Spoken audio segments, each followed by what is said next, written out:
السلام عليكم ورحمة الله وبركاته. تعالوا أقول لكم أنا مبسوطة كده ليه. أي أم بتبقى مبسوطة جدا لما بتودي عيالها الحضانة أو المدرسة. أنا وديتهم كده الحضانة وقلت يلا أروح أنطلق أتمشى شوية. رحت بقى كده على كورنيش النيل زي ما انتوا شايفين. بصوا بصور لكم البرج اهو والنيل. عايزة أقول لكم على راحة البال بقى والهدوء اللي أنا كنت ماشية فيه، وحاجة كده فوق الخيال بجد. الواحد كده بيستجم كده أول ما بيودي البنات أو الأطفال عامة الحضانة أو المدرسة. ده الوقت الوحيد اللي بتقدري إن انتي تستجمي فيه. أنا بقى كده بصوا بوريكم ازاي، وهنا الكوبري هطلع فيه دلوقتي بوريهولكم برضو. بصوا يا جماعة الله بجد. وهو أسد قصر النيل. ويلا بينا بقى نطلع فوق الكوبري. أنا كده طلعت أهو فوق الكوبري. بصوا بصور لكم برضو. بصوا منظر النيل يا جماعة تحفة بجد. والمشي الصبح كمان جميل جدا، بيديكي كده رشاقة وطاقة الصبح جميلة جدا. تقدري ان انت تتعاملي بعد كده مع الأطفال لما تجيبيهم من المدرسة أو الحضانة بجد. بيديكي كده باور. أنا قلت كده أروح أتمشى بقى شوية كده أغير جو. الواحد ما بيعرفش يغير جو خالص وهم معانا. بيبقى لهم خروجات كده معينة بتبقى مناسبة ليهم هم أكتر، غير إن احنا ما بيحبوش إن هم يتمشوا كتير وكده. بصوا بقى المنظر النيل جميل جدا. والصبح كان الجو تحفة يعني بجد كان جميل جدا. انا اهو بتمشى. عايزه اقول لكم اللي يشوف التصوير بتاعي يقول ان انا كنت بجري، بس انا فعلا انا كنت بمد لان انا بحب كده امد على امد لما باجي اتمشى. هنا بقى كل واحد واحده واقفين مع بعض. بصوا الكوبري. بصوا بقى الدنيا فاضيه خالص ازاي يا جماعه. انا كنت وصلت هنا بقى، يعني قعدت اتمشى لحد ما وصلت للزمالك. عايزه اقول لكم بجد يعني انا ما كنتش متخيله ان انا ممكن اتمشى المشي ده كله. بصوا الدنيا فاضيه خالص، تتمشى على رواقه بجد الجو كان فظيع جدا.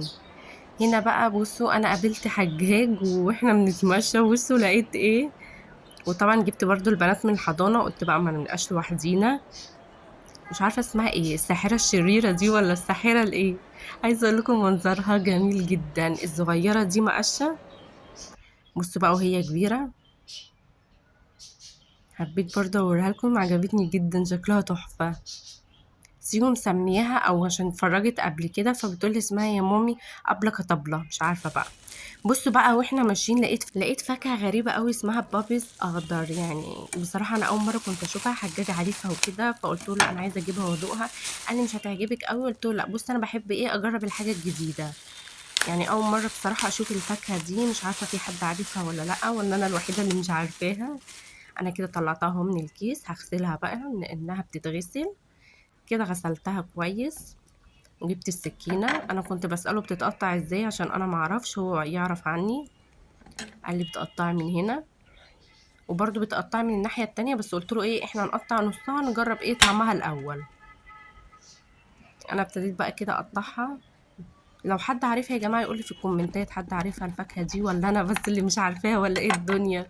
بصراحة اول مرة اشوفها. بصوا بقى الخرز الصغير ده سبحان الله يا جماعة بجد. يعني انا ما كنتش متخيلة كده، يعني سبحانك يا رب. فاكهة غريبة قوي بصراحة اول مرة اشوفها خالص. بص انا هنا بسأله اقطعها ازاي. بصوا الخرز بينزل منها ازاي. وبتحس ان هو لازق كده بيلزق. مش عارفة سبحان الله. هنا هو قال لي قشريها كده بالطول. قعدت بقى اقشرها كده زي ما انتوا شايفين.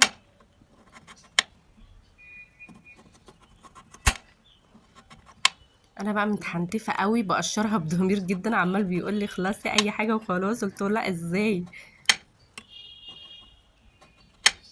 قلت له لازم كده اقطعها كويس كده عشان ندوقها كده بضمير. ليه.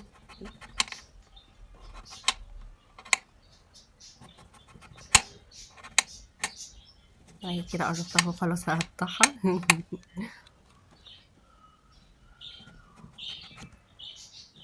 هنا بقى بيقول لي خلاص اخيرا. قلت له اه شوف. خلصت اهو كده تقطيعها. قال لي بقى هاتي معلقه كبيره وطلعي بقى كل الخرز اللي جواها دوت. حتى انا كنت بساله اطلعها ازاي، قال لي ايه طلعيها كده. لقيت طبعا دوت هيطير مني فجبت كده. جبت كده الكيس وحطيته تحتيها وطلعت منها الخرز. تحس كده عامل زي البتاع الصغير ده، مش عارفة اسمه ايه. بص انا بوريكم بقى وهو انا بطلعه.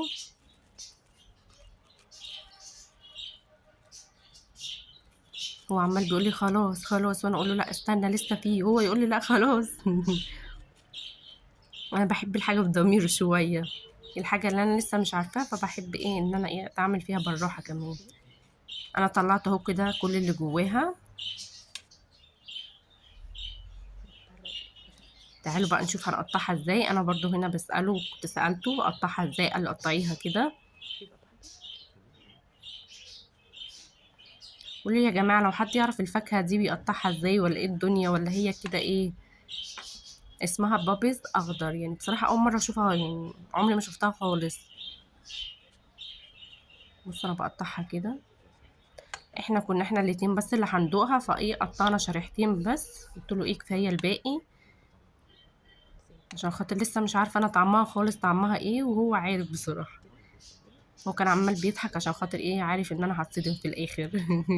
هنا برضه بقول له مش عارفه اقطعها ازاي، اخلص قول لي، وهو ما كانش راضي يقول لي، ففي الاخر قال لي ايه قطعيها كده زي ما انت يعني زي ما انت عايزه. قطعتها كده، قال لي ايه التقطيعه المكسحه دي. والله يا جماعه ما بيعجبهمش العجب، يعني اعمل لهم ايه مش عارفه. يلا خليها علينا بقى.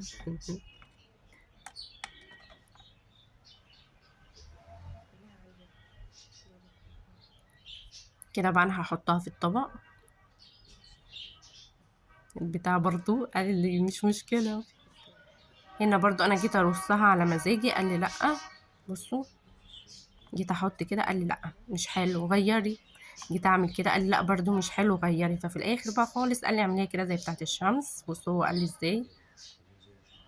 قلت برضو ريحوا يا جماعة مفيش مشكلة يعني عادي. هو كل ده خاطر عمال عشان هو عارف ان انا هتصدم في الاخر.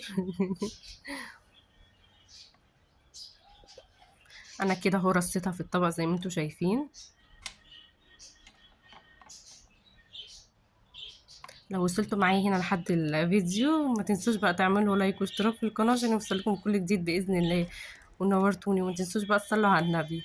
بصوا انا كده بقى اهو خلصتها خالص زي ما انتوا شايفين.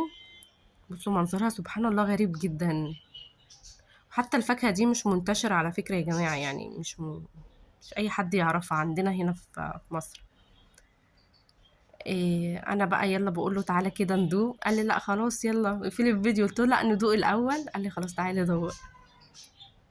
هنا هو بقى بيدوق، قال لي لا دوقي انت، لازم انت كمان تدوقي. تعالوا بقى ادوق واقول لكم ايه رايي.